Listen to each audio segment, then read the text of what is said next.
did that. I just finished an independent film called Michael, which I starred in with James Franco, which is a really interesting true story about a gay rights activist and advocate who eventually, through a series of personal revelations and crises, decided to explore a very different path in his life and kind of renounce his homosexuality and become a preacher in rural Wyoming, where he lives today. And Franco played that guy, and I played his boyfriend, which was really satisfying and interesting and gritty filmmaking. I mean, on a very, very independent level. And I felt in that environment like my producer instincts kicking in and me kind of sort of, stepping up to certain things in a different way because I had a lot of familiarity with that kind of filmmaking.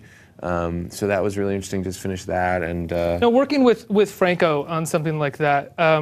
You're publicly out. You wrote that piece about coming out, and James, he seems in many ways, which I love, obsessed with gay sex and depicting gay sex and talking about gay sex. I mean, I loved Interior Leather Bar. I thought it was a really great depiction of a straight man trying to understand some kind of gay world or the subtext of a gay world in a straight movie, which I thought was so interesting. But some people have criticized him for being a straight man obsessed with it. What's your take on it? Did you ever talk to him about it?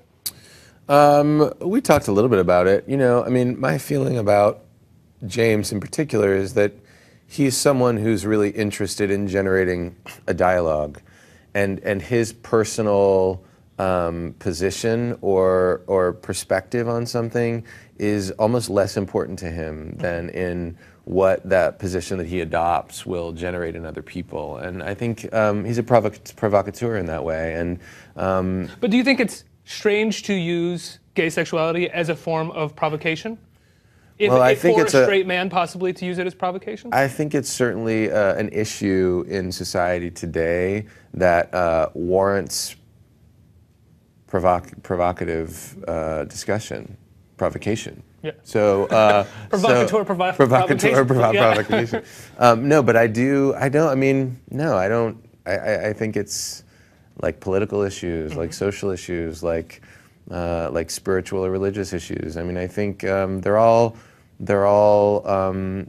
people are probably more comfortable not talking about them, right? Yeah. So I feel like putting it out there and putting it out there in different ways is something that's interesting and something that I don't think people should shy away from. I have respect for that. But I think it's about what you do with the dialogue once it's generated that becomes important.